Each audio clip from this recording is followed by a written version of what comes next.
My name is Nakisanze Sarah. I'm a craft designer, curator, facilitator and researcher, and I am happy to be collaborating here with Easyafric Designs, and Zensons has accepted to showcase our collaboration.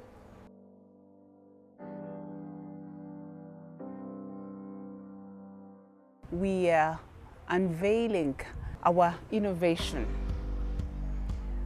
Our innovation is inspired by nature, nature's assertion. And through that, we've realized that circularity, the global trend, has shaped versatility. And we are using tradition, backcloth and basketry reinventions to communicate that agenda. Good evening, ladies and gentlemen, once again. My name is Dorothy Nabunjo. I work as the director at Zenson Art Space. You are most welcome. So at every exhibition, we start with a word of prayer, very short. And after the word of prayer, we're going to invite Regan Kandole before we invite Omugole Worunaku. And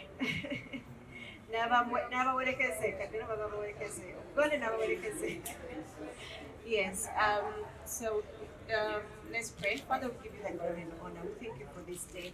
We thank you for the exhibition that we are having for Sarah Nakisanze. We thank you for the talent that you have given her and giving her the ability to share it with us. We thank you for each person that is here and those that are their way. Father, may they be blessed and may they enjoy, and we look forward to such a beautiful and an amazing evening.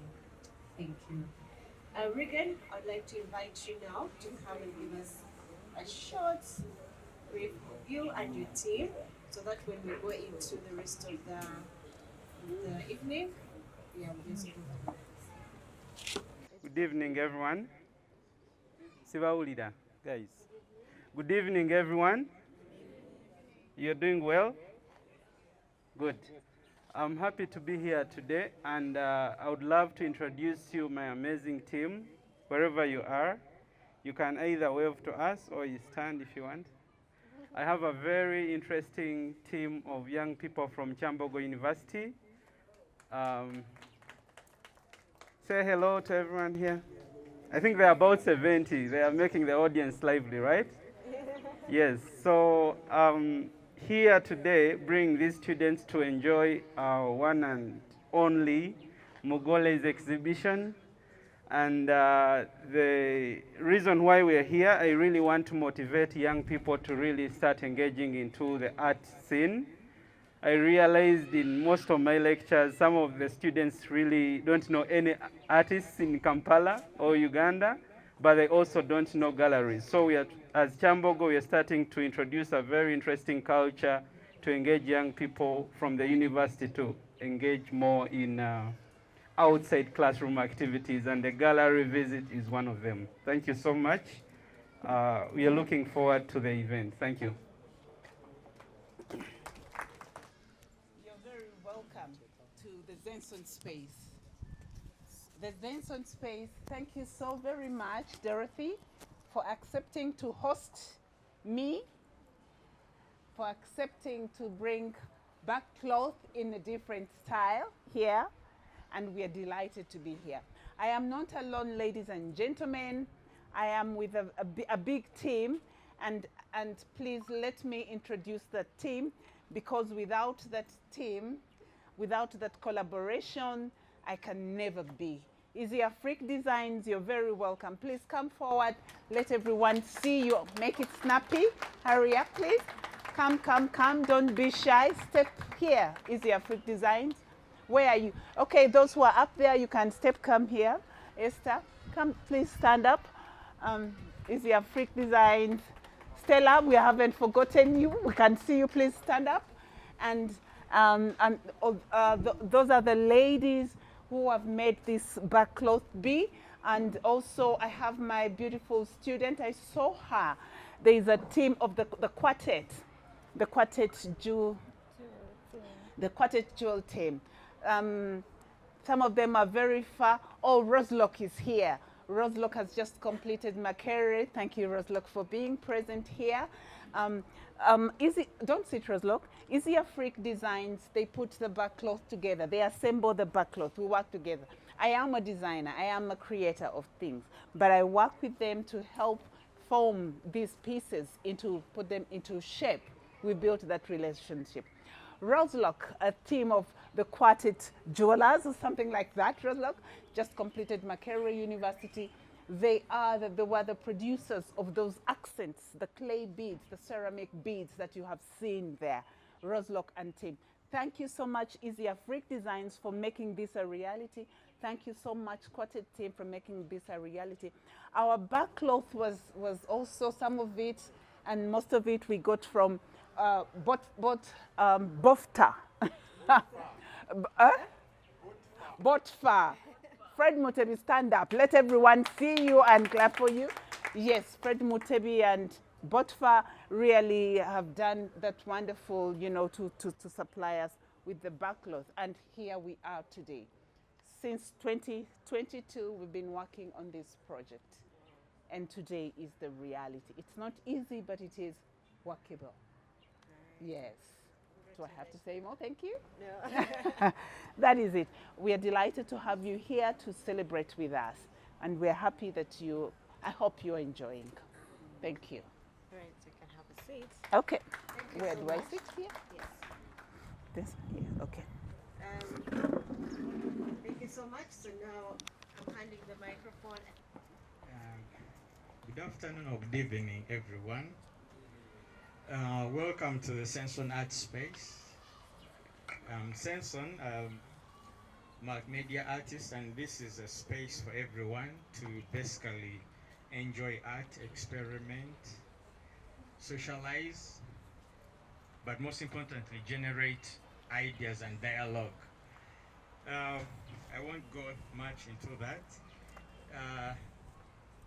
I've known Nakisanze for a bit, for actually a long time. I haven't prepared anything because I thought as friends we'll just chat.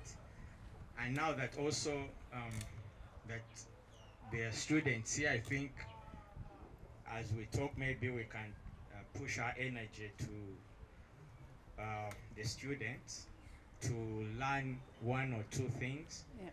It's not a lecture or whatever, but you can pick a leaf from people who have done it. As you might read in the book, Nakisanze is a celebrated artist and designer, and she's also a lecturer at Makerere University. And for me, it's interesting how she generates her ideas. So maybe briefly, I'll request you to talk about your childhood. my childhood. Yeah. Amazing. Why do people love people's childhood? James Wang. Yeah, because sometimes they Yeah. shape us into who we might become. My childhood was that which I can remember. Of course, it was, and in relation to art, I definitely grew up on a sewing machine. I had a sewing machine every corner. This your parents' sewing machine, where one leg with, as you're passing by, you remember, and you put one leg and destroy the sewing machine before you know. Little did I know that I would embrace it and learn it. So generally, my childhood had that organic exposure to creation, to formulation, to playing with artistic things. But I also went to a good school. I went to Uganda Road Primary School those days, which was a very good school those days, and definitely went to Trinity College Nabingo, and through I have been practicing my art as well as working with my mother, and because she had this fashion house, and she had sewing machines at home, and all these big books that she would look through, and catalogs and magazines, and and you would get inspired by that kind of thing. So little did I know that I would become an artist. I actually went to an art school, not a different one, but Makerere University Art School. So, but I did art all the way from childhood, and of course, my nursery, also my primary, there was art. So the story of art is not old. It's something that that has been streamlined through my paths, and but it's up to you taking it up or dropping it. So I think I took it up, and that's and then in my career I also did art. I did sculpture. I did painting. I also studied fashion design, and I'm a fashion designer. I have worked in a fashion house before, and I'm still a fashion designer. But as you grow, it doesn't mean as you become old, but as you grow, when the straight line can bend a little bit, and then you move the direction, because passion also develops. And where there's a will, there's a way. So where you find a will and the way develops, you continue. So I love products. I love product design, and I love backcloth. I also worked then soon along my path. I worked in a craft boutique owned by Canadians here in Uganda. And that was in 2000. In that craft boutique, it was on Rubaga Road. A lot of craft work, but all the craft work the Canadians appreciated to put on the Ugandan market were imported. They were imported craft materials, and I was there in that boutique, and I had to sell this craft work. So that's where the challenge began. Telling the story of West Africa, telling the story of South Africa, telling this foreign story. For me, it was very, very impactful, and it was a good significance, because I decided that I have to tell my own story. And that is when I began, the backcloth. I would play and produce things, but I wasn't fixated with the backcloth. But when I tried to identify that which can tell my story, backcloth was what came to my mind. And so I started playing with backcloth, and up to today, it's the game of backcloth. Yeah. Yeah, you actually preempted my next question, which was actually how you came into fashion and craft. Yeah. Which anyway you talked about. Yeah, I grew up on a sewing machine, and having studied art, being an artist, I guess I loved art and manipulating material. So I put the things together. I used the sewing machine beyond clothing. Yeah. So maybe we can run to university. So who were your lecturers in? My lecturers at university. At university, my lecturers were. You mean their names or their specialization? Especially in fashion. In fashion. And maybe painting. And maybe painting. The painters, there was Professor Ife.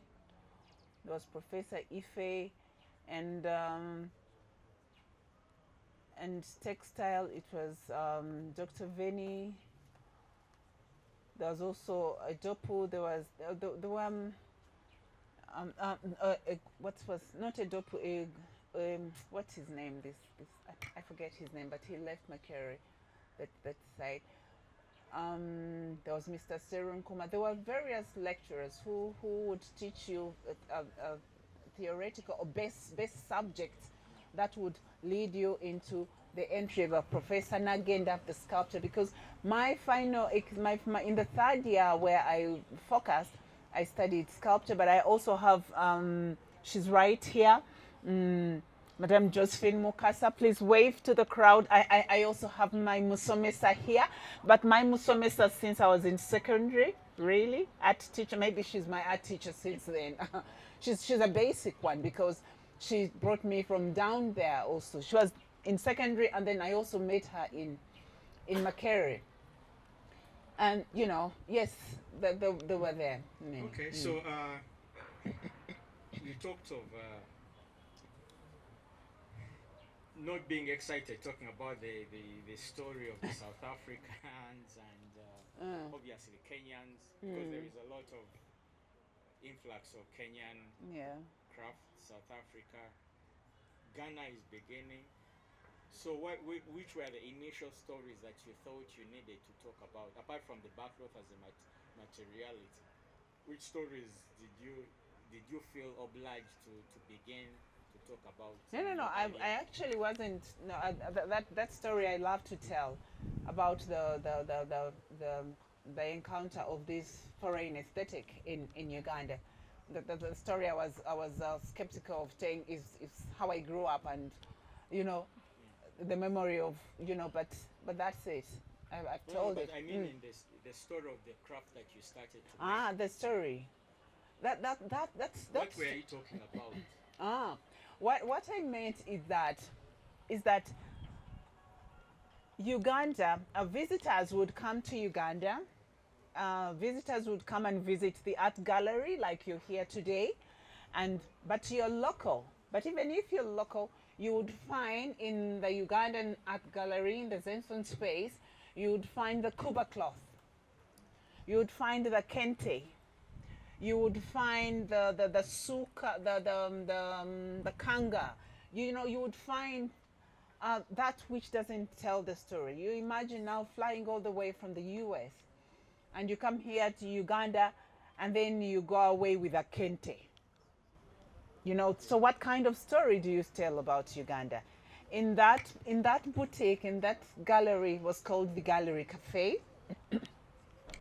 There was nothing Ugandan apart from the fine art for the walls and the paintings, what was regarded as the fine art on the walls, the paintings and the sculptures, But the rest of the artifacts, were from South Africa, West Africa, Congo, and and for me that's when I got challenged and said, if I left this, I actually asked the Canadian why is it that they're not talking, they're not Ugandan craft, and one thing they said is that they're not exciting, they're not beautiful, they're not neat, they have nothing to tell. And for me it was challenging. Exactly, but that's where my question is. Yes. In the designs that you started to tell, I mean to make. Yeah. Which story do you think you started to tell? Okay, when I got the back cloth and manipulated the back cloth, the story I wanted to tell was the value of the back cloth, the eco-friendliness, because the back cloth had such a rich story. It had the sustainability story, but again, the back cloth carried a lot because of the cultural heritage aesthetic as it is, So when I used the back cloth, I found it, when I selected the back cloth, I found it so unique because it was the material that could tell the Ugandan story.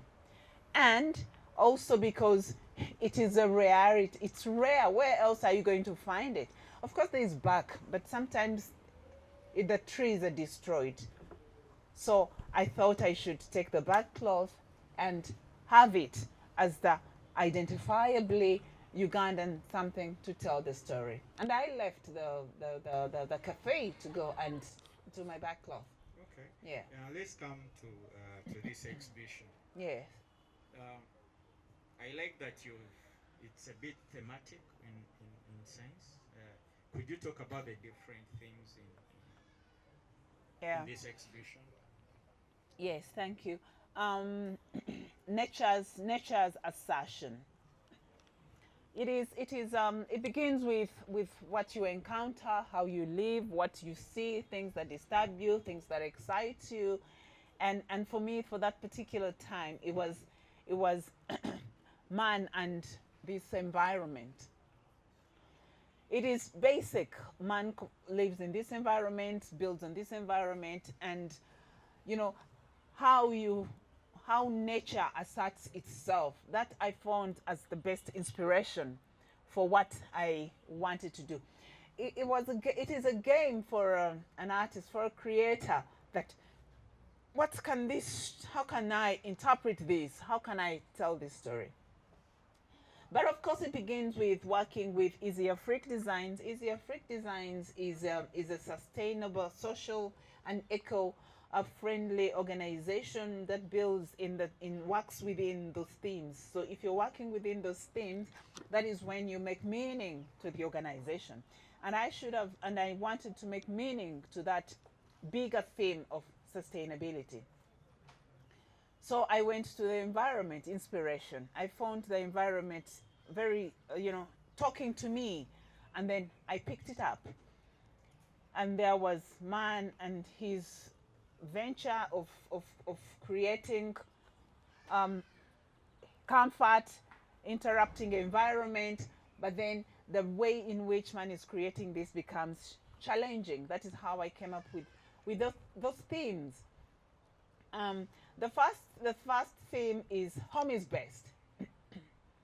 Home is best, the concrete. Man builds, but because of not poor planning, carelessness, you build, but you don't care, and you're using these natural materials, and maybe you think you're the power there, but nature takes its course. And here I was strongly working within that. Think about sustainability also. Nature will always take its course. It's something you cannot fight. The environment, the weather will show you that the brick will wither if you do not understand it, the material. And that is, home is best, from dust to dust. So for me, the beautiful texture that I got out of there, it comes in a beautiful manner. You have this product, it's beautiful product, you embrace it, but then it keeps communicating to you that, hello, do the needful for you to survive. So Mpola Mpola is the other one that comes after home is best. Again, it is man. You build concrete, but you don't care whether you should maintain it, to sustain it, on that kind of thing. So algae. Who doesn't know algae here? You know how algae? Algae can be very, very stubborn. It asserts itself. But algae is also very, very dangerous. It is slippery. You can land. So, try to take care of the concrete. Keep it neat and such that get rid of, otherwise nature will take its course and you will pay the price. And in that manner, when algae asserts, your speed decreases. Mpola, you will always be reminded that, my friend, decrease your speed, and that is sustainability. Decrease, go slow.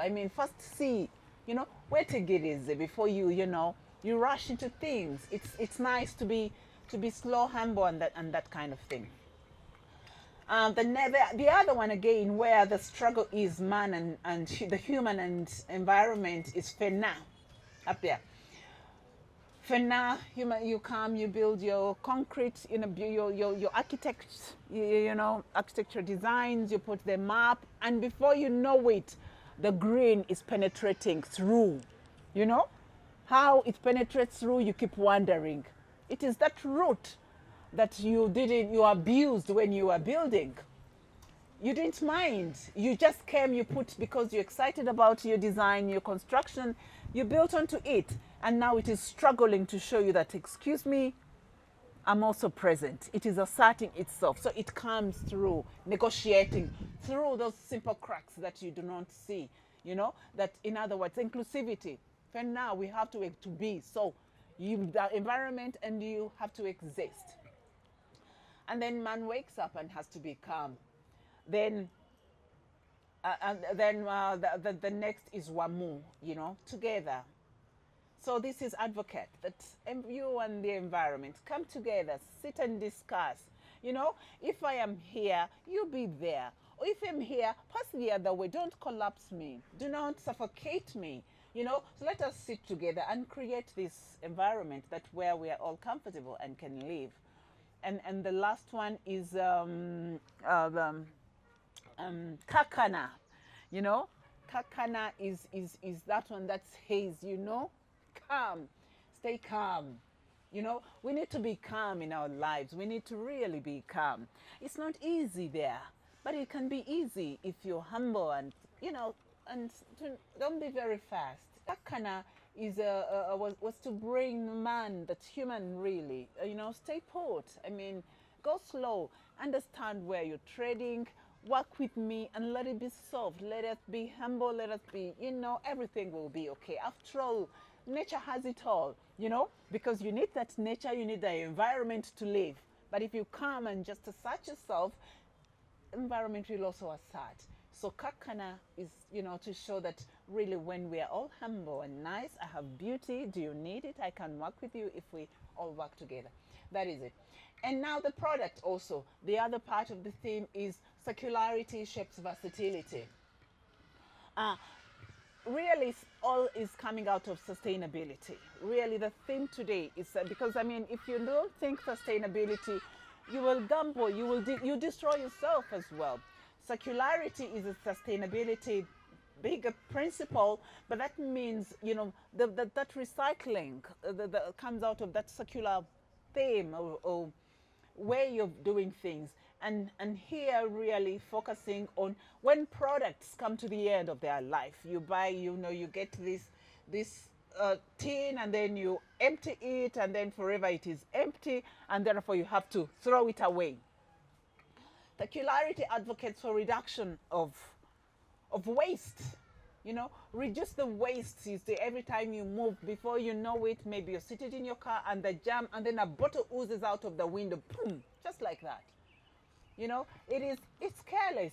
But the bottle really, it's empty. Yes, in other words, it has the purpose of the bottle for me has ended, right? Because it is now empty. No water, phew, through the window. So here is that now, what else can the bottle do for you? Translate it, give it more meaning to life. So the products here, the objects here that we have are built from that angle, circularity, breeding versatility. If the object comes, if the basket, if you're tired of the basket, you've seen it, you spent 6 months, you know, this basket, and now you're tired, you want to put it out on the road for someone who passes by maybe to make meaning out of it, or you take it and dump it, or it's, you know, or it has got some tear here and there. No. Translate the basket into something else, and that is why our product has got the lacing. You know, through that lacing you can undo the basket and turn it into something else, and therefore it becomes new. You can buy new codes, you can introduce new color, you can, you know, you can play with it and you can translate it several times. It can become a tabletop, it can become a centerpiece in, you know, it can become a wall art, it can become a container, you know, and that is the versatility. So circularity, you know, end of life, and then, you know, end of life, and then now get a new function, give it a new function. That is when versatility comes in, transforms, and it becomes a new product. So circularity, wanting to reduce dumping of products, to reduce energy, also energy consumption. Every time you're processing materials, you're consuming energy. And that is what is destroying the world, consuming energy and, you know, releasing those gases. But for example, we've recycled paper to use to build our stakes that have formed the body of the baskets, you know. So use processed, because when a product comes to the end of life, it has been processed. So use an already processed product, because then you won't engage another process to, you know, consume energy, because it's already processed. Just change a little bit of its form and put good use to it and produce new products. So that is it. The struggle of man. You know, we're getting the struggle of man and environment, and it's and we are embedding it in the back cloth, and the back cloth is forming. So it is that relationship to tell. The object is telling the story. Yeah. Okay. Yes, that is it. I didn't want to interrupt you because I Thank think you. you've been articulate. Okay. You know, I and, hope I have been. Yeah. almost exhaustive. Yeah, because and especially for the students, I'm hoping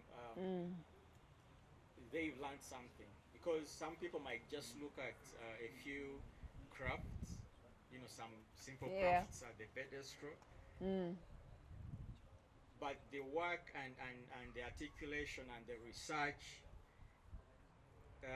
and it's been a problem for, and maybe I can talk about it, for artists today, especially, I think this should start with the students, where it's not just a matter of doing art Yeah. or even a craft. Because I remember even the simple crafts, katingemi keka, they had meaning.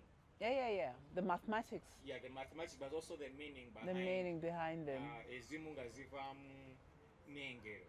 Yeah. So it's not just a matter of when you go in, you should be able to engage with the work and what she has talked about. I don't know how many of you can really make a piece of art and talk for an hour about that work.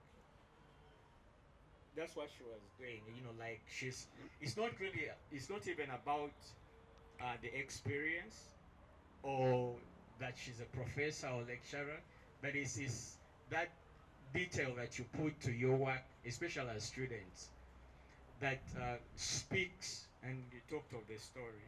Yeah. What story are you telling your audience or to yourself? Because personally, when I'm working, I first think of myself. Of course, I'm not without the community or where I come from. Yeah. But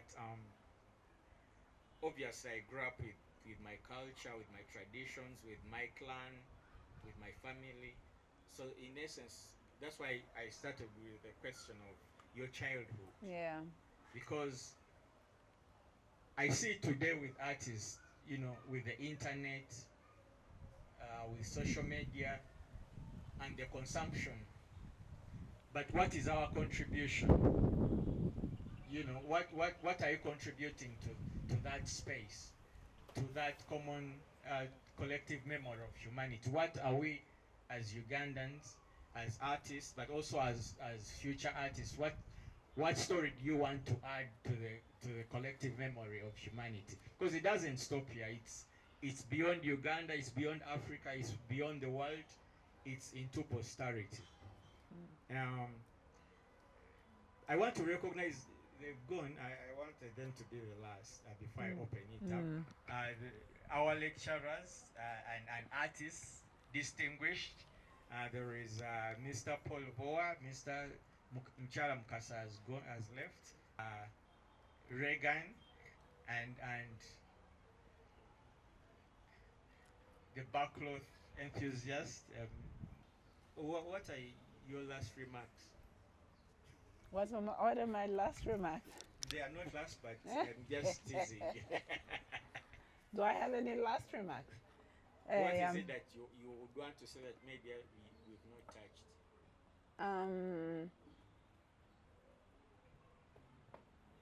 We have been exhaustive, yes, but maybe I should say that that artists should think in that they should think about how to translate art into a means of living, not art for artist's sake. Art for artist's sake, you're going to live very poorly. I mean, because I would like, Zenson, one thing that I'm happy to always do is to demystify craft, right? We should demystify craft. I mean, handicrafts, because our grandfathers, our forefathers, they were creators and they created the crafts.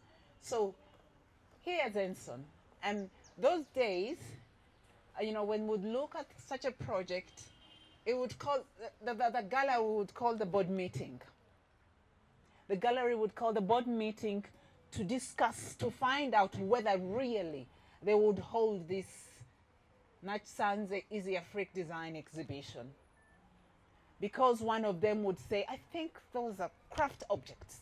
And another would say, well, they're different. They have a story,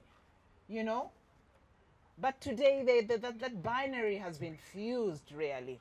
If this hand-worked object, where we haven't used just a painting brush, can tell a story of our survival, you know, then you artists, I think you shouldn't shy away from using your hands to create objects that can not only tell the story of art, but that can put food on your table. Because at the end of the day, you have to put food on your table. I mean, if you don't work to put food on your table, then, I mean, why are you living anyway? Who's going to put food on your table? Come end of your study, your parent will say, "Ah, I'm done with you. Go put food on your table." So, because you were doing art for just, because you want to be an artist, you want to be known as an artist, but empty. So I think don't the business knowledge that you're getting every time, you know, it's important that you think, how is this art going to make meaning for me, for survival, for my community, not abusing my community, but for the survival of me having food on a daily basis, to be able to manage my hospital bills, to be able to you know, to buy my children, because you'll give back to children, to buy my children something very, very, very important. So you're doing your art, but be mindful, you're not wasting time.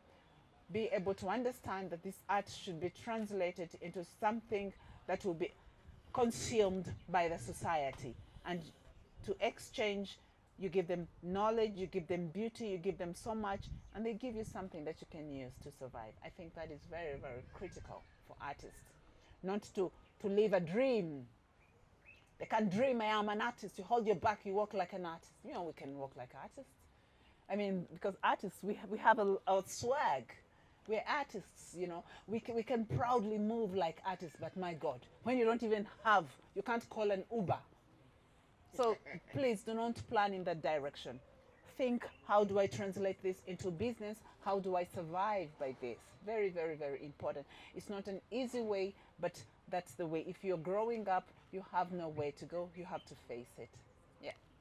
Okay. The freedom, I think that's a bit subjective. It could be subjective. I mean, choosing art for artist's sake, that could be subjective. But Yeah, it can be subjective. exactly, Yes. because from experimentation comes I mean, who you become. Yes, yes. So it's self-discovery, I think, is key before you even look at survival. Yeah. But that's a contentious issue, really. Yeah. I'm not going to that. But I'll ask, you touched a very interesting realm. You entered another realm which I find a bit interesting. The demystification of the craft. Yeah. Because as you were speaking, I'm hoping that they were picking the environment, and our environment is not just the trees and the air, but it's also the human resource, the humanity within us, but also and the cultures that have grown. Of course, craft is one of is part of our culture, but as you might know, it was demonized, you know, because maybe third, fourth citizen, that craft is not necessarily art, and that also is existent in the education system, where you see we learn about these isms and you know, Dadaism and Cubism, and we learn about the Picassos and Van Gogh, and craft has not been in the mainstream, you know, especially in the academia. So when you talk about demystifying and looking at craft as the new frontier, or a source of inspiration for art, I think that becomes a bit interesting, that you bring back our ancestry into contemporary culture, where, as we might know, our art was really utilitarian, you know, like pots, mikeka, basketry, and all these other layers, and they are within us. So what do you think you want to talk about? What would you talk about craft? as a past art form vis-a-vis contemporary culture today?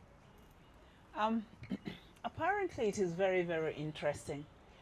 If you looked at the contemporary um, visual artists or fine artists, if I may call them that, to be more specific to who I'm talking about, they are borrowing, they are picking up their craft techniques and introducing them in the art, and then they're making. A study I carried out in the past 2 years revealed that artists fine artists are selling very well on the international platform because they're bringing a new aesthetic. And guess what the new aesthetic is? They're weaving the mat, they're getting them caker, and they're introducing it and they're fusing it with the canvas, and then they go and they get the texture of the kibo, of the basket, the traditional basket, and then they're producing unique works that are making statements on the international stage. And I was like, now look at this, So that brings back that there is value. There is value in our traditional aesthetic, and I encourage everyone to go back to the traditional aesthetic and put it. After all, that is what creates the difference. That is where, you are sat as new and different, because difference works a lot on people want to be different all the time. Even amongst all of us here, you get there and someone is putting on your dress, you would like to turn back to go and change. So that difference is very, very powerful. And what creates difference other than going back to your aesthetic? Because after all, it's Uganda is different from Kenya, is different from all African countries have got that distinct aesthetic, and that's where the wealth is. Yeah. Okay, maybe the last question. So, where do you think the starting point should be, or the departure point? I mean, we have anchor points from the past. Yeah. But because of obviously religion, colonialism, and all these, and these are many years subscribing to a certain alien formation. Yeah. So where do you think, or maybe you can give advice, where do you see the starting point? To believe in yourself. The reincarnation of that. Yeah, believe in yourself and integration. Believing in yourself and integration can be a springboard. Integration can be a springboard. How do you transform something and bring it into the present to make meaning to the present? Because we can't deceive ourselves that we are not changing. Everything is changing. Technology is changing the world pretty fast, and we're not going to stay behind. Because you stay behind, you will really stay behind. But run away with that which is rich and can be distinct and can always, because the root will always be a root. Run away with it. Keep it with you, because that is the way you can play with it to be different. It's nice to be a little different, and also sort of inspirational material, really. If the Europe can come here to pick inspiration, why not you to use your own inspiration? Well, I guess the question I'm asking is, I mean, there is this concept of the colonization of the mind. Yeah. So I want you to throw light on that particular. Decolonization of the mind. Rewind. How do we clean the slate and start? Because I feel that's really important for us to even have a springboard. Zenson, that's going to be very difficult.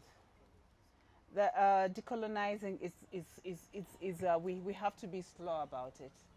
We have to begin, but we have to be slow about it. But like I said,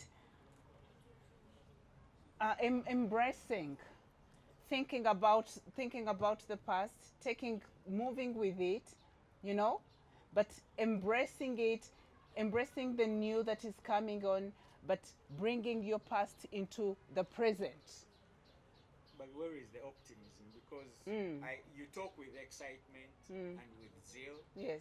and you seem to have this thing in the grass. Oh, okay. So I guess that's what I'm looking for, that gist of Well, how do we, yeah, probably. especially for the students, I because probably am talking from the perspective because I have lived. exactly, but I'm Sorry tapping about into that. the wealth, Because I have lived. Yes. your wealth of the wealth that you and then obviously the experience. So which advice could you give at least a ray of hope? Because I know you've talked of it's hard, and we all know it's hard. No. But how can It's doable. Yeah. It's nothing is easy, Zenson. Nothing is easy. We just cannot lie that everything is a walkover. No, it is not easy, but it is doable.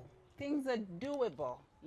Even waking up, getting out of your bed can be a little hard, but just wake up. Tell yourself to wake up. You need to believe in yourself. One, you need to identify who are you. What is your passion? Where do you see yourself? You have to be focused. There's need for a focus. It's not juggling. Do not just copy. Where there is a will, there is a way. You should have a vision. You should think about things. Don't build castles in the air. Do not just build castles in the air. You have to think of something. You have to understand, who am I? Where am I coming from? What do I want? What do I have in my environment? What are the means? What doors are open that I can go through? Don't shy away from spaces like this, because they have got information. And don't shy away from those of us who have gone through the path. We can add some color to your your blood area, or open the doors.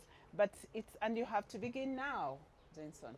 You have to begin now, because you're young. Some of us, sometimes you get so tired and you're like, God, I give up. But when you're young, there is that naturalness, that when you're young, you're resilient. So you have to begin now. Yeah. On a good note. Yeah. I hope you guys just took it in Yeah. spiritually. Yeah. Art is Because a spiritual thing. I began there. Yeah, Then, exactly. yes, it's way back. It's way back when I did this. Yes. Because when I worked in that gallery that I mentioned, I had just left university, but again I was dreaming. So it has to begin then. That's when the idea came. Then. So yeah. And everyone can. We may come and exhibit here. I'm not any different. I have blood and flesh, so you can you can discover yourself. You just have to believe in yourself. Yeah. Guys, much tegede. Okay, so I'm opening it up. So Yeah. if you have any question or comment, please feel free. This is not a class or lecture, and for those who love art, it's really a free space. Any questions, comments?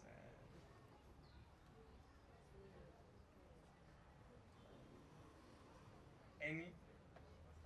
You could come, introduce yourself, and good evening, everyone. Good evening. My name is Mongzi John Prime from Chambogo University, doing diploma in interior design, second year. I personally have a question for Mr. Zenson. I would like to know what inspired you to make this collection, this space, this where every artist is free to express themselves. I would like to know it because I'm personally inspired, coming from a family where I'm the only one who enjoys the practice of art. Thank you very much. So I think I'm going to take one microphone and move around, then you can share. Yeah, you can have it. That seems well brief. I don't know how to really long story, but maybe I just should make it simple. And she talked about the last statement. I don't know if you guys got the last few statements she made. Um, we have this education system. I will try to be very fast. That looks at passing exams, and in a way, in essence, disregards your talent. So for me, I was very good in class. So I think that was. So everyone expects you to go through that system. I think I was among the top 5 in the country in my O level, among the top in my S6. So I go to engineering school, and everyone thinks you should. That's Path. your path. So at university, I decided this is not my thing, engineering. So I decided to ask to come to art school. And thanks to Dr. Chaune, he really helped a lot. So when I left university, I knew the challenge. If you're a bright student, but then you have an interest somewhere or a talent, most call it talent, but that's another story. So when I came out of university, the onus was on me, first to challenge the system, but also to prove myself. But coming out of university, there were a few spaces. I remember that time there was only normal gallery, and then there was Tulifanya, and Gallery Cafe was closing. Yeah. So basically, there were a few spaces especially for someone coming out of university, to express or show your work or experiment. And I also come from a hip hop background, which is in a way brings the layer of multidisciplinarism to my work.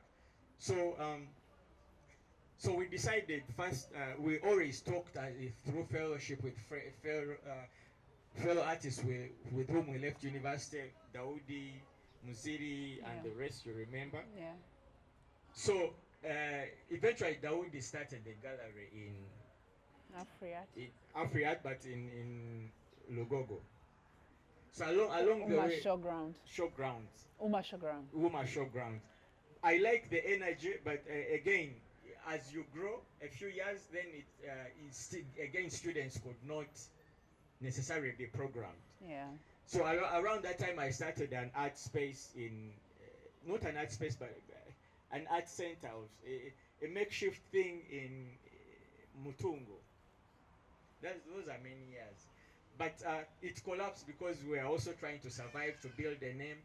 So eventually what happened was we stayed with Daudi, and I think you should you guys need to know this history, because maybe you are going to start new spaces. So Daudi, the gallery Afriat grew, and he started representing artists, meaning that young artists coming out of university or artists that have never really have no space to show. So I looked into that, and then I thought, okay, we need to, I think this is the time to reignite this idea.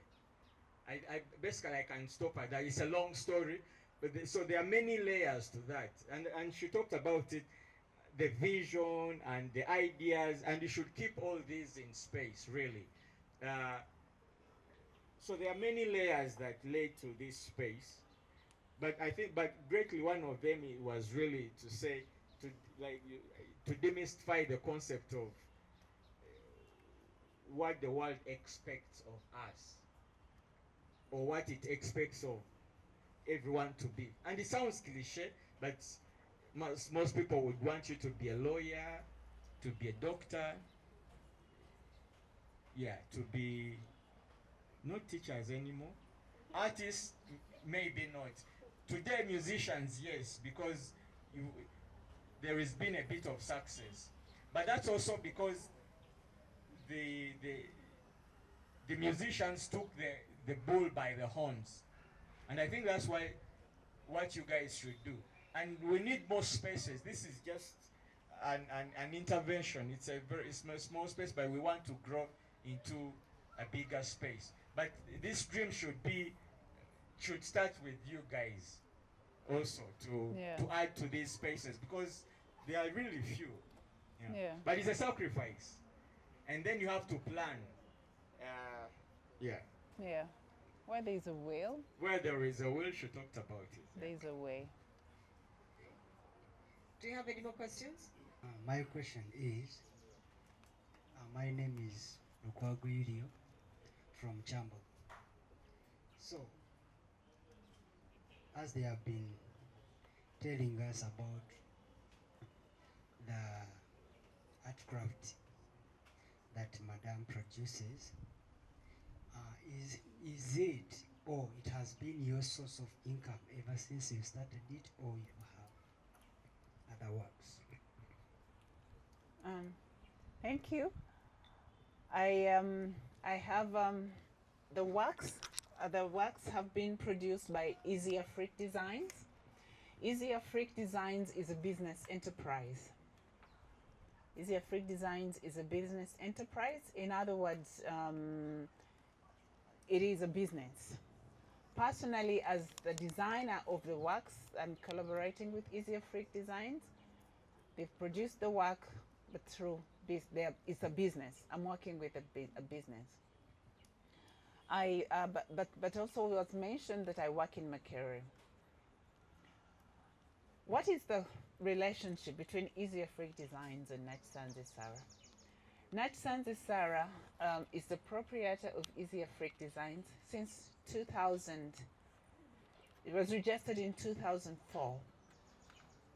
It is that old, yes. It is not young. However, it doesn't mean that I am seated in Easyafric Designs. No. I am rarely there, and it is independent of me. And that is why, that is something that disturbs people and so on. That because you created this, it is you. No. Easyafric Designs thrives on its own. Easyafric Designs stand up again and they see you, because it is a team, you know. I bring my designs and I choose to work with them. Every day, sit down there, Finn. Yes, every day it may not be a Sunday, but it works as a business. It pays salaries to those. It's registered with Uganda Revenue Authority. In other words, Uganda Revenue Authority checks it all the time. Personally, I teach in Makerere, but while working in Makerere, I'm also supposed to have to render service to the community. So that platform created a good space for me to also render service. So I do teaching. I don't get a salary in Easyafric Designs. No, I do teaching, but I do teaching. I do. I take my brain there, and it is energizing because it also keeps me alert. The challenges I get, so I contribute in that manner. As a vision bearer, you know, I also, you know, come up with ideas of how best can you do this, you know. But otherwise, I have a salary in Makerere University. But the fruits of Easyafric Designs are also empowering, because when I think of things and I see them materialize, and I ask to be paid for my designs, then I get paid. You get it?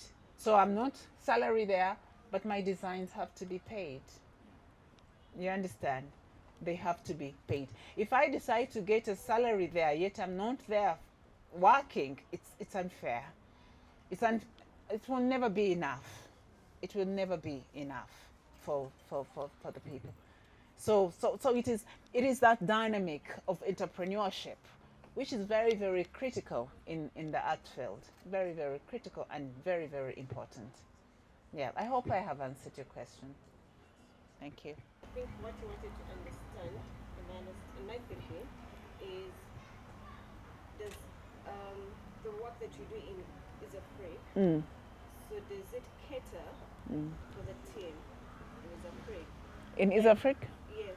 So because then we are separating it from you. Yeah. So now we have to talk about Easyafric. So I think what like the sustainability of being an artist. Can you earn from your art form? Yes, Can yes. your art form sustain you? Yes, yes, it can't sustain it because that's why everyone is here. You know, Easyafric is here. Otherwise, they would not even be here. You know, Easyafric has been there since 2004. You know, but like I said genuinely, it's not an you're not going to set up a business and forever sit there. No, you have to be enterprising. You have to be thinking. For example, when COVID struck, we closed. Easyafric Designs. Everyone closed. We all closed. Easyafric Designs too. I remember I was talking to Zenson and they're like, Zenson, to Malako, you know, because 2 years, 2020 and 2021, nothing, you know, nothing. So what happens, you know? Now, as a proprietor, and you have to think, can you borrow money to do this? Where can you go to do this? What can you begin? What do you have to do this, you know? It is entrepreneurship. And I hope if you're studying entrepreneurship, you know, it's empowering, it's business. Yeah. Thank you. Maybe just to add, when I left university, Yeah. one of my aunties said, you just can't start to do this art thing of yours. So I was taken to work in a bank. So I worked in a bank for around 8 months. And I was one of the top employees really because you're just dealing with numbers. And like I said earlier, mathematics has always been my thing. But after 8 months, I thought, this is not my thing. Yeah. So I've not gotten any employment. Yeah. So everything I've done has been my art. Your art. So, but then that takes me back to what those last few the statements you made. You have to be passionate. You have to be focused. You have to have a vision. You must know what you want to do. You must know what story you want to tell. Obviously, within that is the instinct of survival. Yeah. But also, God does not give you a talent for it to go to waste, unless you want to waste it. But if you realize that this is what and of course, sometimes also it's about, you might have a talent, but maybe you don't believe in yourself, and you might want to touch this, to touch that, to touch the other. But if you know from the onset that this is what I want to do, then you go in. Challenges will be there, the struggles will be there, but you know I'm in this for the long run. It's a marathon. Yeah. And then eventually you'll make it. There is no other way out around it. Obviously, the caution is, with young people, it's really about quick money and fame, and I want to get it quick, make it quick. It doesn't happen that way, especially in the creative field. You need to build your brand. You need to build your style. You need to build your clientele or your fans, people who believe in you or who believe in your work and want to own your work or want to give you work. So you can't do this if you're into this, you're into that, you're running this. So you need to settle onto that you want to be great at, and go in 1 year, 2 years, 3 years. Sometimes it might take 10 years, sometimes maybe 20. Sometimes maybe when you're dead. I want to be open, because I'm sure you know some artists who are famous now, but maybe they died poor. But they believed in themselves. Van Gogh was one of them. I don't know if you know Basquiat. I'll stop at that. Basquiat was inspired by hip hop. He was a graffiti artist, but he died at 27 with over 10,000 works. Huge painting.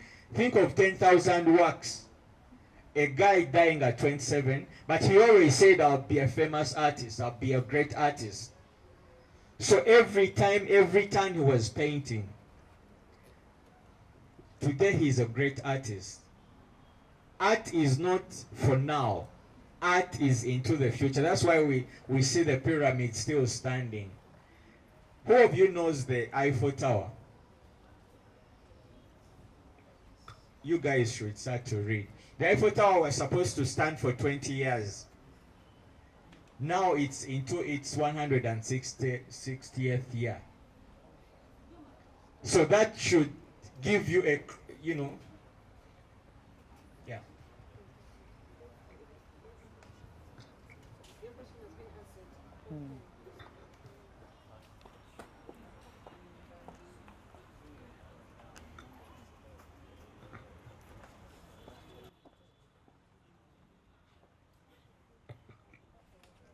Thank you, Zenson, for inviting us here, and I hope we've really learned a lot from our Mugole, but also the exact discussion you guys had. It's the exact thing I was telling the students, like, if you want to be a good artist or you want to really get there, then you have to move out of your comfort zones.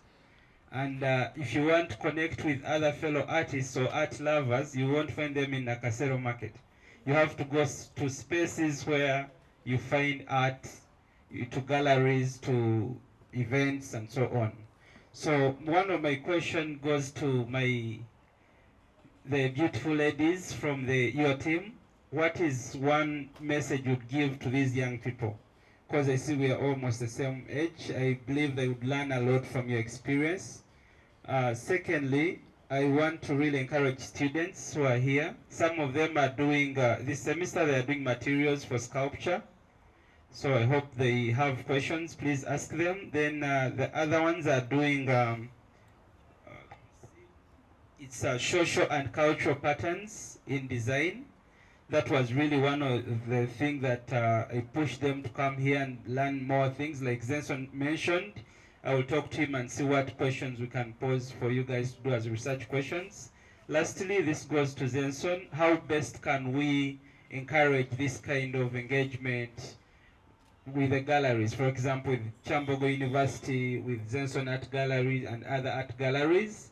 Not only students coming to the gallery, but also having a team from your space coming and present. I can organize that through the head of department. We organize and we have such a talk with the students.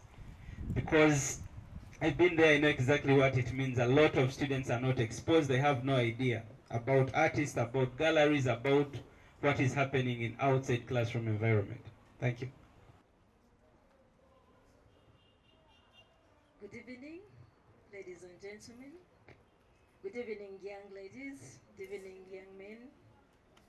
Thank you for coming here. Thank you for accepting to look at our works. I would like to inform you that Easyafric Designs is not only us here. We have a team of home-based workers. That is what I wanted to add to the story, that we have a team of home-based workers who do the decoration of the fabric with their hands. They are women who go to gardening. After gardening, they sit down and decorate the fabric. They are also skilled in their way, and they make a living out of that. So Easyafric Designs buys their decorations. So that is how far Easyafric Designs is, and that is how far the craft has gone, because it puts food on people's tables, and it will put food on your tables if you accept it to be. So we use our brain, we use our hands. It is not an easy task. It doesn't come easy. You've got to think, you've got to work, you've got to stand, you've got to move. Everything encompassed in working and making a living out of it. That is what we do. So we are a very big team. We have represented the home-based workers. So we are here. So thank you for appreciating our work, if you have appreciated it, and the corporates to come and buy, because you guys do not appreciate backcloth. So you had better start appreciating backcloth, because it is friendly, and it is your fabric. It is Ugandan. It is not from anywhere else, but it is most appreciated by the tourists and the corporate people who buy it still for the Western world, so you should incorporate it in your lives too. So Zenson, thank you for accepting this exhibition here. I call it an exhibition. We're used to exhibitions, but for the gallery to exhibit the craft work is also another step in Easyafric Designs and another step in craft industry. So thank you very much. Thank you, ladies and gentlemen. Pleasure. The young ones, Banange, the young ones. I mean, it comes back to working at the end of the day. Enjoy your youthfulness, but at the end of the day, you're going to have to buy your data, you're going to have to buy your clothing, you're going to have to buy everything. It all comes down to livelihood, making a living. Enjoy your passion, but like Dr. Sarah said, let it make a living for you. As you enjoy it, let it put food on your table. It will look after your children because it looks after ours. It takes us to hospital. It does everything. We ordered an Uber here. So we were able to pay for it. We have our cars, so it is nice work. So we appreciate Dr. Nakisanze for giving us that space and training us. And this is a life skill. When we learn, we cannot forget. We can do something out of it even though we are closed in. During COVID time, we did not sleep, yet we were hungry, but we were creating. When the doors opened, we just got up and moved. So it is in our brain, we move with it. It is in our hands, we move with it. So I encourage you, you enjoy your youthfulness, but as you're gaining out of it. So I'm happy to see you, the young ones here, and I'm glad that I work with the youthful ones, you know, so they keep us youthful too. So they're like you, it's not like they're different. So they are accepted to work in that industry and they are learning. We not only do things with hand, there's also administration. There is managing the business, like Dr. Sarah has said. You know, it is independent of her, therefore it is definitely managed. It is definitely managed. So it has also the administrative aspect. So thank you very much. I think, Sason, you're responding to your question. Which one? Are you able to Yeah. We have developed outreach projects which have not been active, but probably beginning of next year or even late this year, we will see the outreaches. We have a proper program for outreach. So, and I remember we are supposed to start a bit with Bruno, but he got busy. We got busy a bit, but something we need to revive, I think, as soon as. Yeah, I'll send you the brief like we talked earlier. Yeah, so but it's something that really we should, because also this space is to try and bridge the gap between academia, between students, but also between musicians, poets, dancers.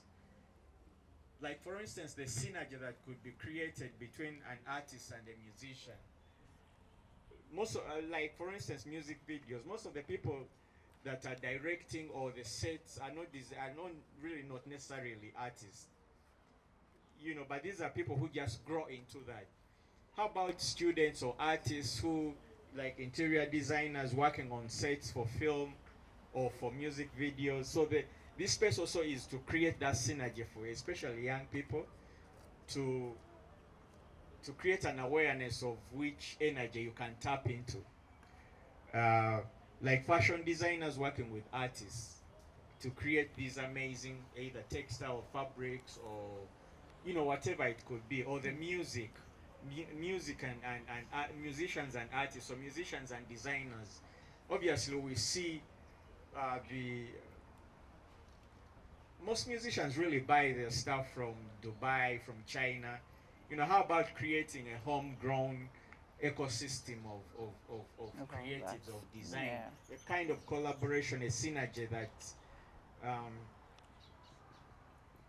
obviously, I mean, backcloth, for instance, I find it a very meticulous, very interesting material, but it's absent uh, in the space, in the creative space. A few people know about it, and a few artists and designers work with it, but it hasn't been its energy has not been pushed.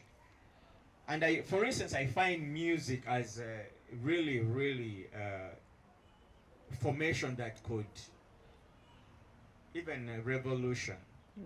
I mean, if all musicians, especially in their music videos or their launch, could work with designers or with artists to, even the stage alone, if we work with what we have. I always talk to my friends that I'm fed up with trussing and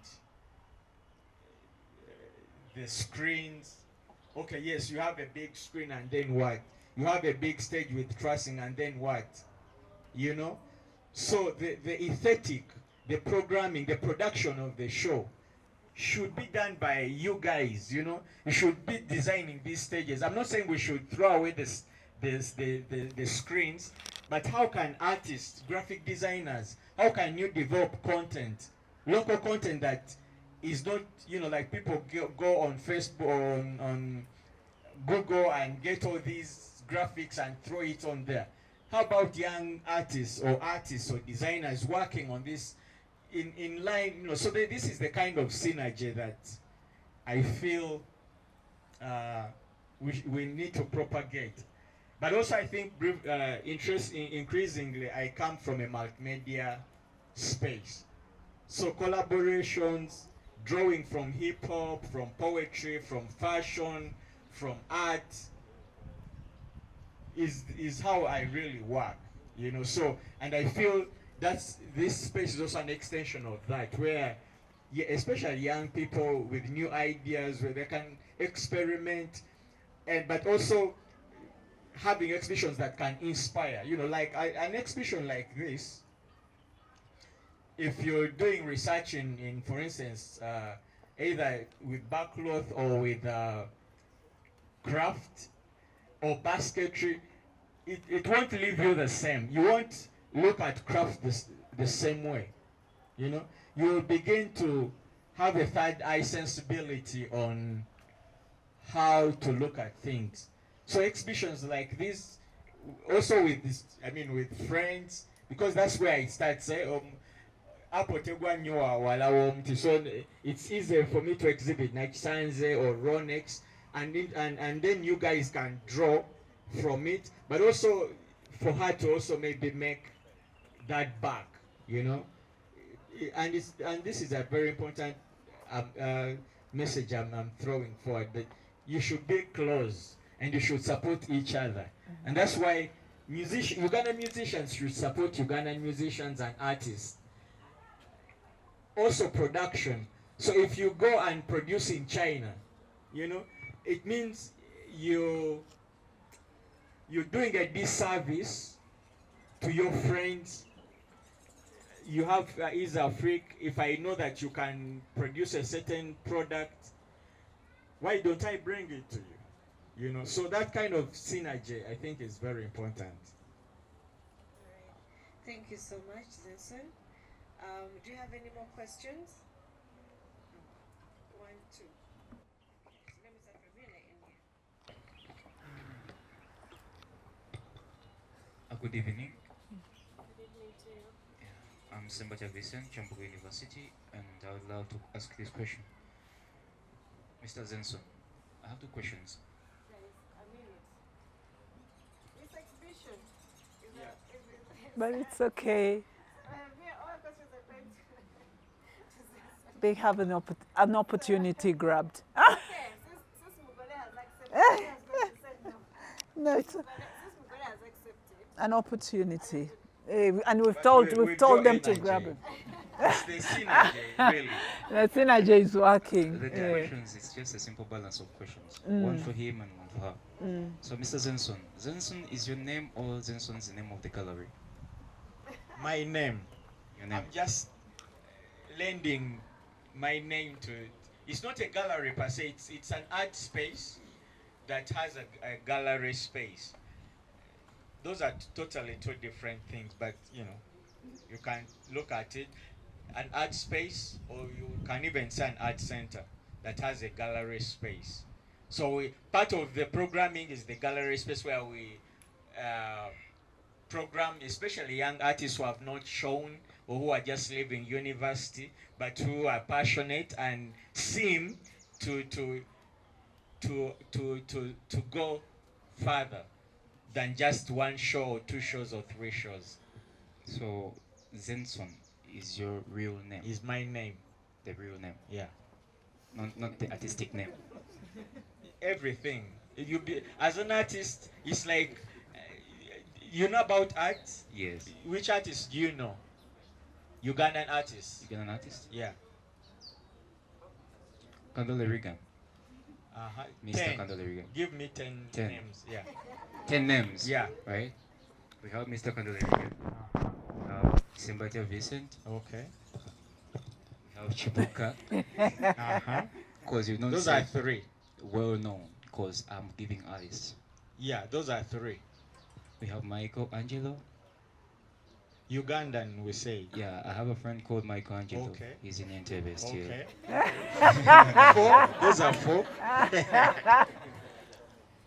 Namaganda Michelle. 5.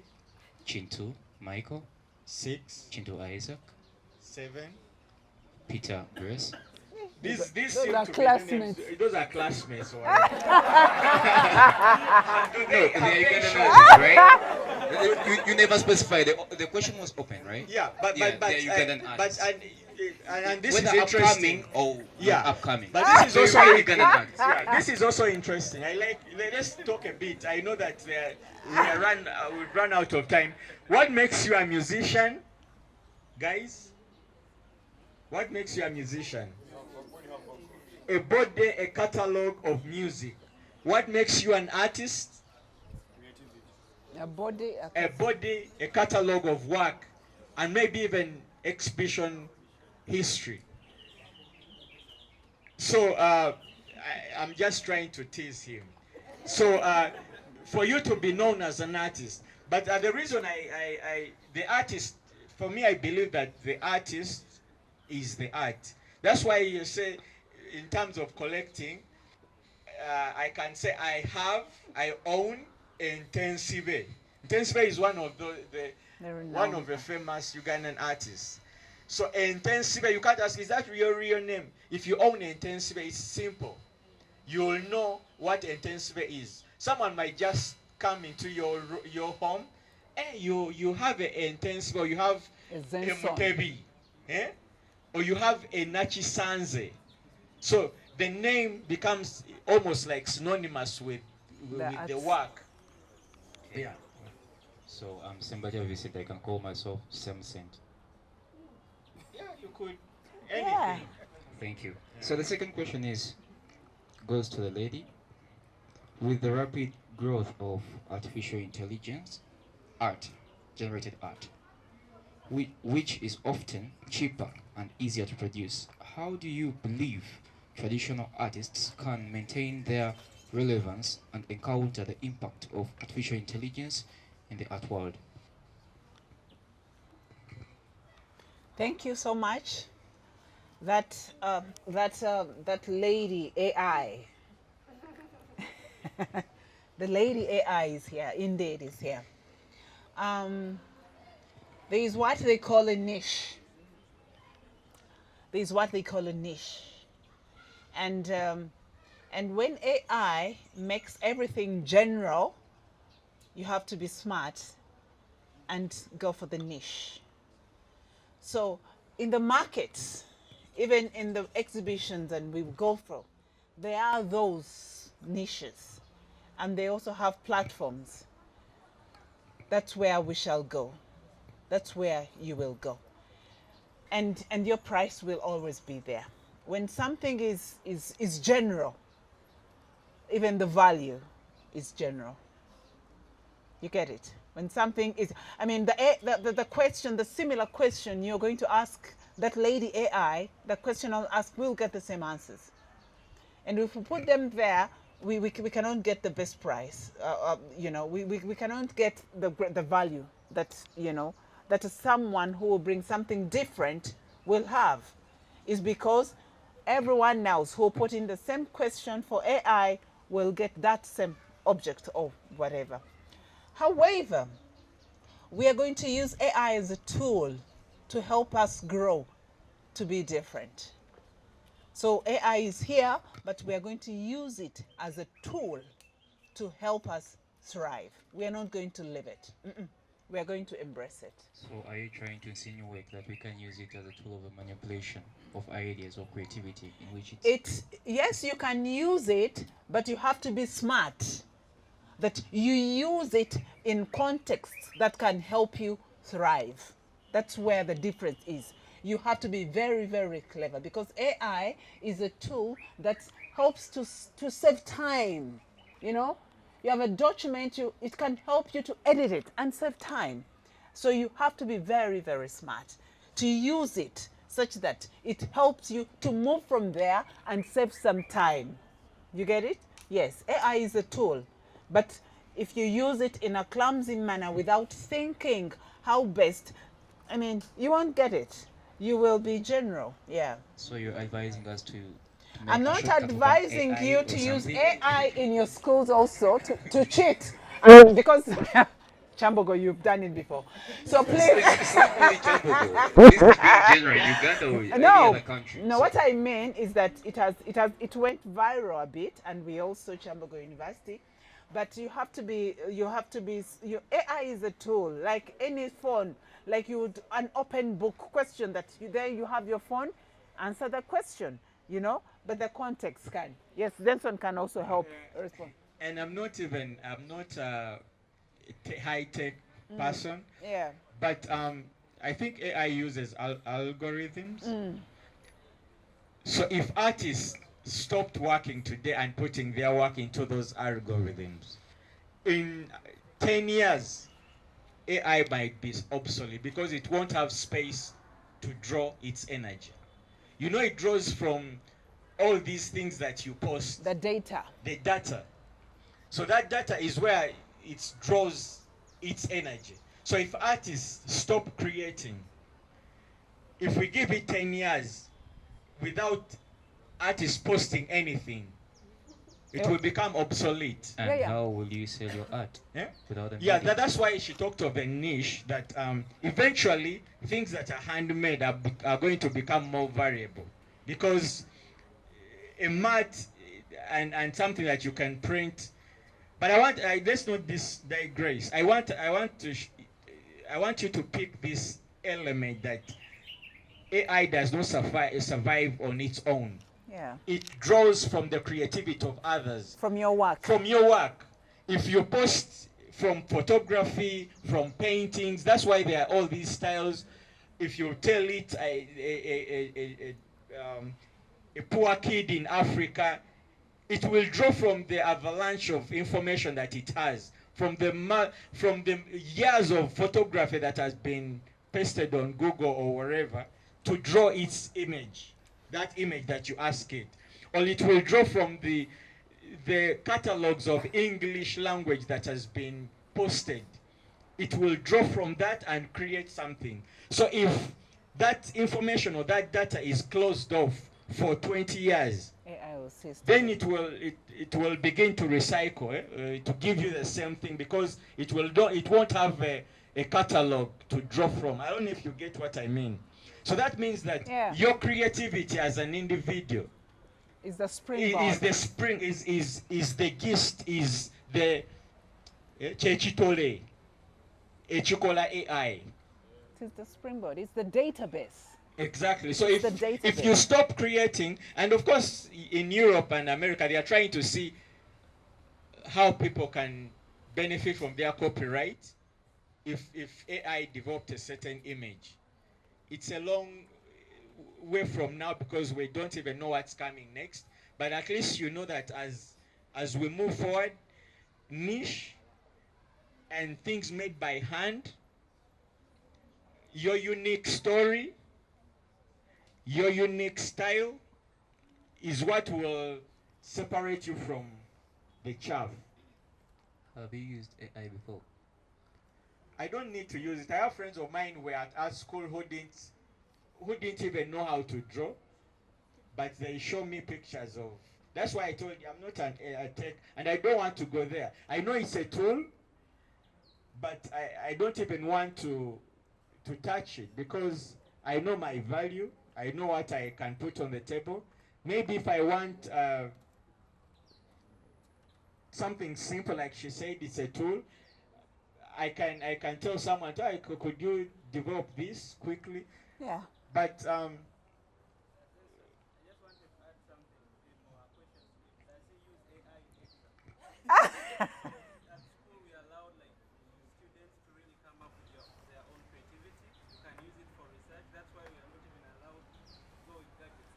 yeah.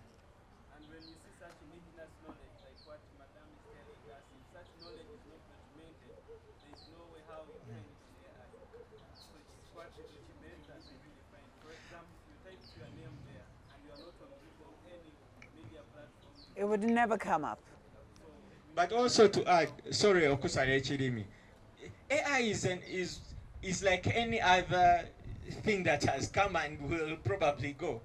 You remember the music? I like music a lot. There was before Spotify, there was the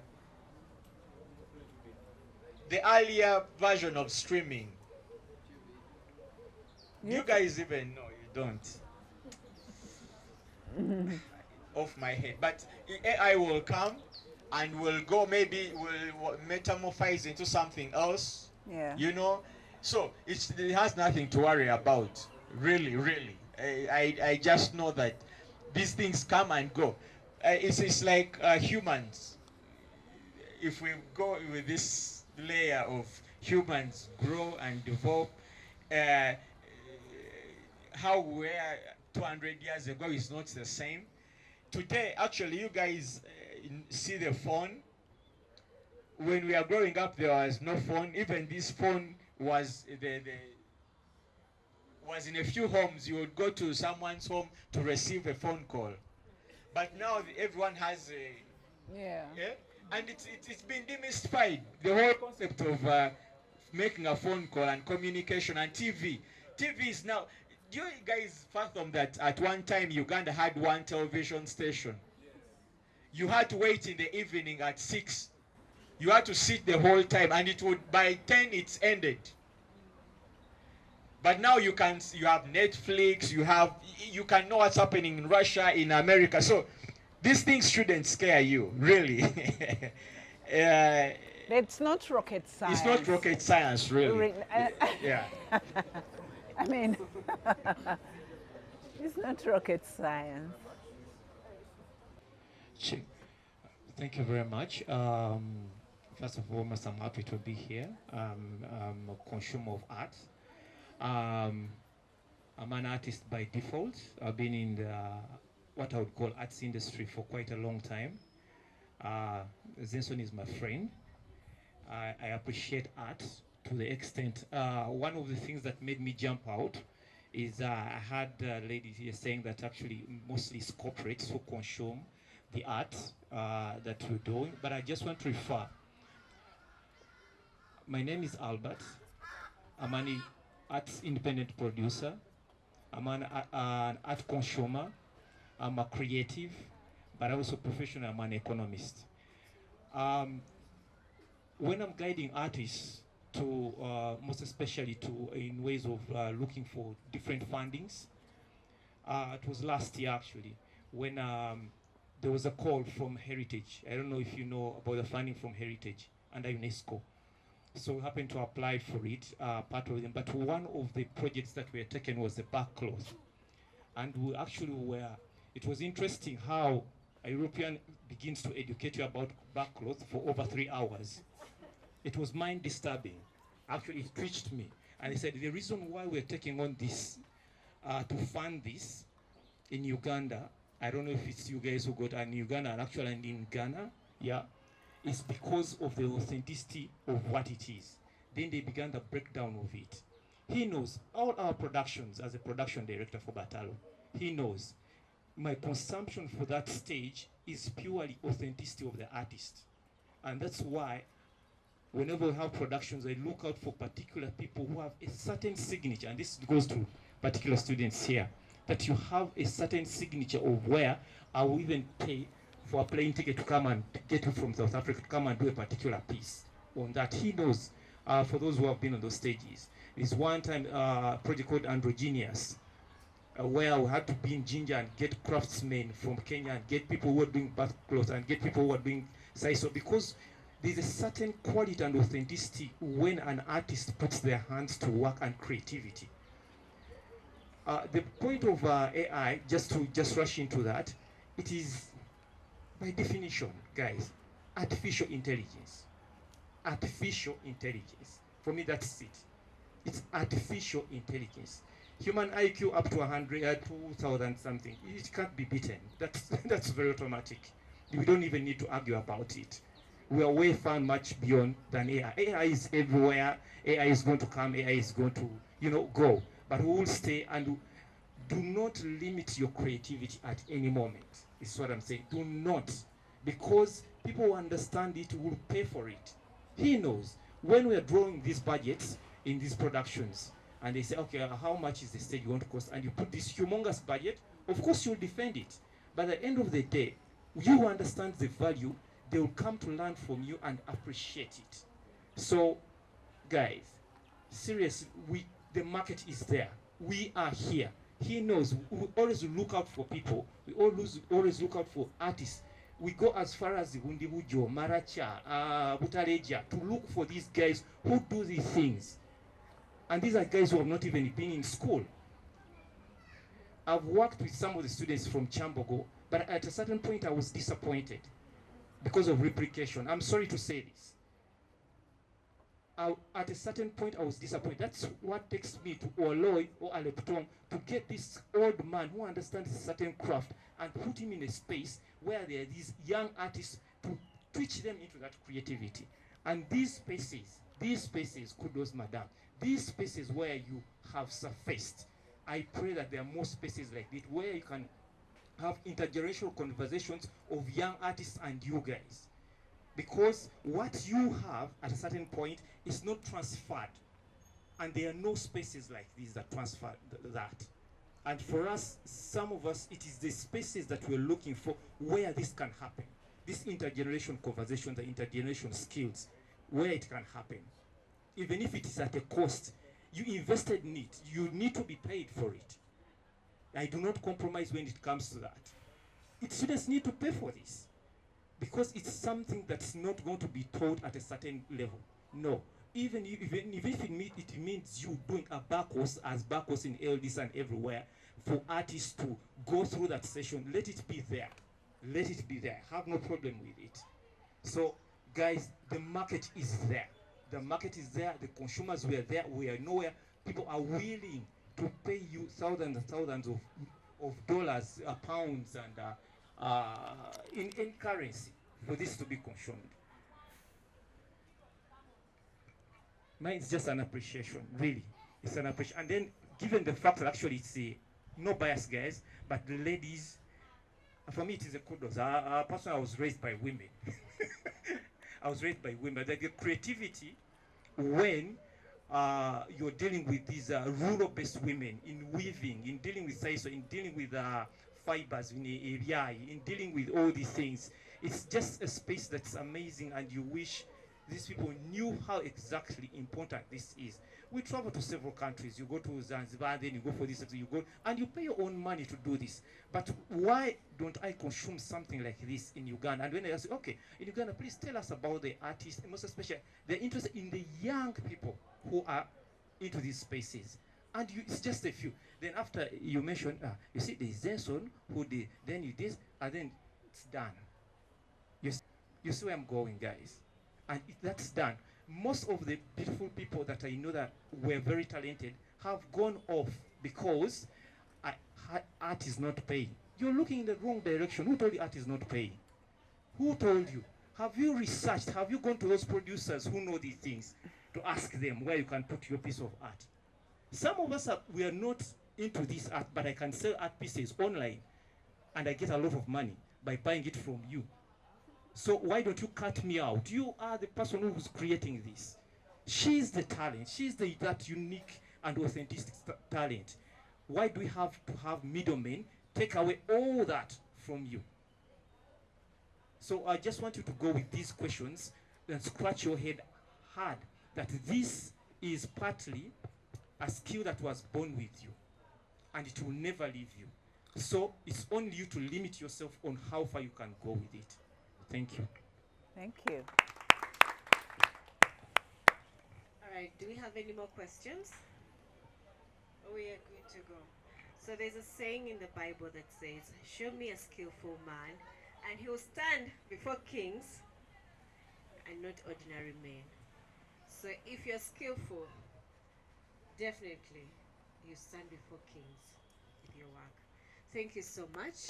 Thank you so much, Dr. Nakisanze Sarah. Thank you. Welcome. Thank you, Zenson, for moderating the session. And thank you, ladies and gentlemen, for coming through today. We are still open till 8 p.m. We are going to play music, network. Know someone you did not come with today. Thank you. Thank you. Yeah, this is, yes.